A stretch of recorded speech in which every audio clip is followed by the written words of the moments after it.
तो देखिए, twelfth chemistry के फर्स्ट चैप्टर में ये टॉपिक क्या है, मोललता, मोललिटी, और इसको डिनोट किससे करते हैं, स्मॉल एम से।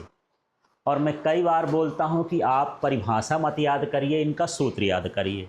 तो देखो, मोललता का सूत्र क्या है, मोललता बराबर है विलेय के मोलों की संख्या विलायक का किलोग्राम में द्रव्यमान। ठीक, अब हमको इसकी परिभाषा बनाना है, तो इसी को पढ़ा देना है। देखिए, विलायक के, इसमें एक शब्द और जोड़ देना, 1 किलोग्राम द्रव्यमान में विलेय के मोलों की संख्या को मोललता कहते हैं। परिभाषा बन जाएगी। पहले सूत्र बताओ, सूत्र क्या हुआ, ऊपर क्या है, विलेय के मोलों की संख्या, और नीचे क्या हो गया, विलायक का किलोग्राम में द्रव्यमान। ठीक है, अब इसी से परिभाषा बनाना है। यदि सूत्र बन गया है तो क्या बनाएंगे, पहले नीचे से चालू करेंगे।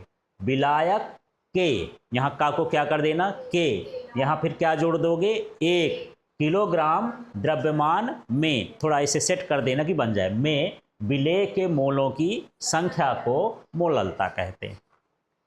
ठीक, अब जब हम सवाल करते हैं तो अधिकतर द्रव्यमान किलोग्राम में नहीं देता, किस में देता है, ग्राम में। तो जब ये ग्राम में हो जाए, देखो यहाँ ऊपर क्या लिखा है, किलोग्राम, नीचे में क्या लिखा हूँ, ग्राम। जब ग्राम में लिखेंगे तो ऊपर क्या हो जाएगा, गुणे में 1000। ये सूत्र इसलिए ज़रूरी है कि जब आप सवाल करेंगे तो फिर सवाल करने में आसानी हो जाएगी आपको। अक्सर जो मान दिया रहता है किस में दिया रहेगा, ग्राम में। तो ऊपर का ही सूत्र है, उसी सूत्र को नीचे लिखना है, बस यहाँ ग्राम कर देना है, वहाँ गुणे में 1000 कर देना है। तो परिभाषा सूत्र याद हो गया। तो परिभाषा छोड़ो, क्या याद करना है, सूत्र याद करना है। अब इसका मात्रक देखेंगे तो ऊपर क्या है, यहाँ पर ऊपर क्या है, मोल, नीचे क्या है, किलोग्राम। तो क्या बन गया, मोल प्रति किलोग्राम। इसको मोल पर केजी बोलते हैं, या मोल केजी का इन्वर्स भी बोलते हैं। जब बटे का कोई चीज़ जाता है तो -1 हो जाता है, उसकी घात माइनस में। तो ये भी वही चीज़ है, ये भी वही चीज़ है, ये भी वही चीज़ है, ये भी वही चीज़, तीनों एक ही चीज़ है। तो इसका मात्रक क्या बना, मोल प्रति किलोग्राम। तो ये मात्रक है और ये सूत्र है, परिभाषा है, सब कुछ किससे बनना है, सूत्र से। सूत्र याद करोगे सब बन जाएगा। और परीक्षा में यदि सूत्र नहीं लिखते हो, परिभाषा लिख के आते हो तो नंबर कट सकता है, सूत्र जरूरी है ना। सूत्र लिख दोगे तो पूरा नंबर भी मिल जाएगा। अब चलिए एक प्रश्न देखते हैं जो इसके उदाहरण में दिया है। तो 1.3 का उदाहरण है आपके एनसीईआरटी बुक में, इसी के नीचे दिया है, मोललता के नीचे।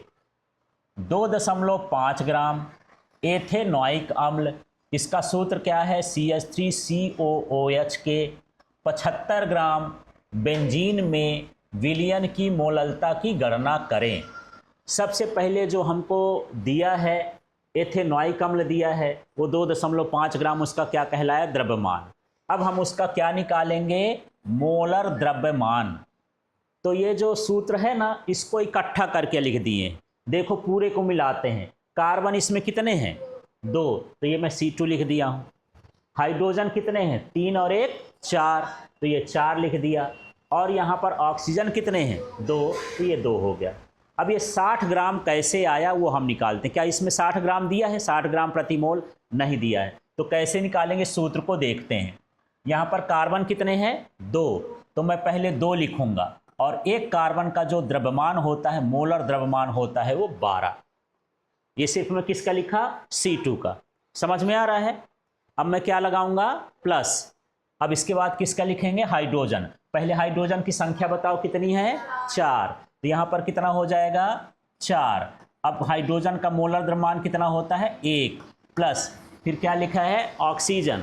ऑक्सीजन की संख्या कितनी है, 2, तो यहाँ पर लिखे 2, फिर उसका मान कितना होता है, मोलर द्रव्यमान 16। अब इसको हल कर देते हैं, तो 12 दूनी 24, 4 1 कम 4, 16 दूनी 32, 4 4 8 2 10 की 0 हो गया, 2 और 3 और 1 हासिल आई तो कितना हो गया, 60 ग्राम।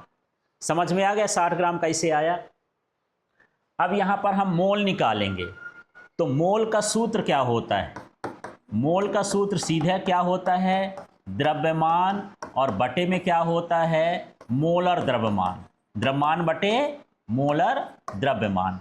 तो देखो यहाँ पर मैं मोल निकाल रहा हूँ इसी का, किसका? एथेनॉइक अम्ल का। तो इसका द्रव्यमान कितना दिया है? तो 2.5 हो गया। मोलर द्रव्यमान कितना आया है? 60। तो बटे में क्या लिखे? 60। ये वाले सूत्र से निकालेंगे, ध्यान रखना। यहाँ पर द्रव्यमान कितना था, मैं यहीं पर लिख देता हूँ 2.5, और मोलर द्रव्यमान कितना है? 60। अब बड़ा मुश्किल काम होता है यहाँ से हल करना। मान तो रख लेते हैं, भाग फिर नहीं बनता है।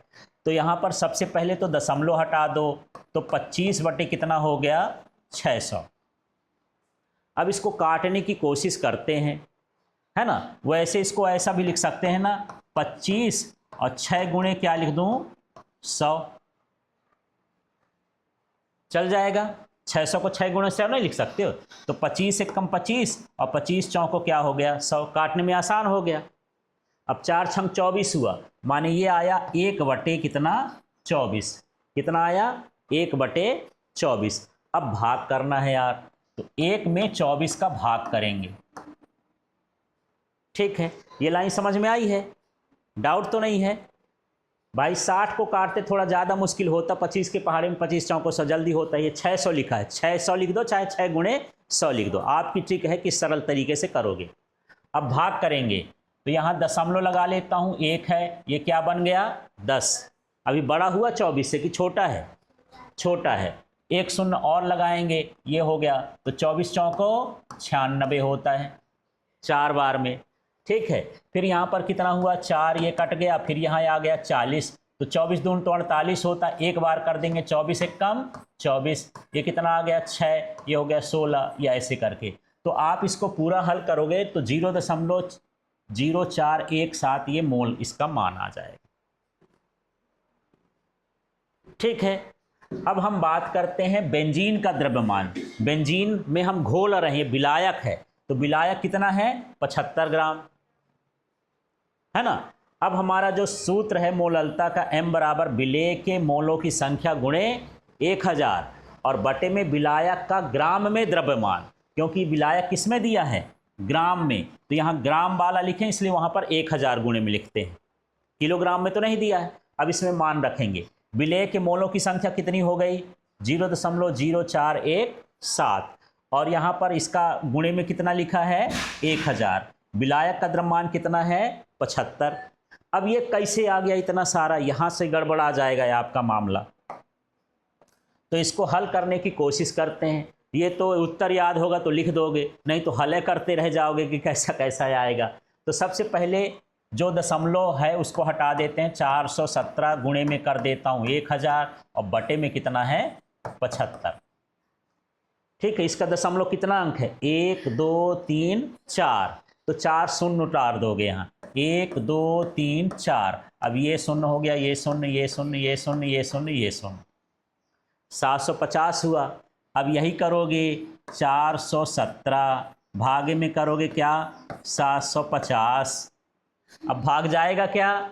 नहीं जाएगा, तो 0 यहाँ 0 लगा दो। अब 4100 हो गया।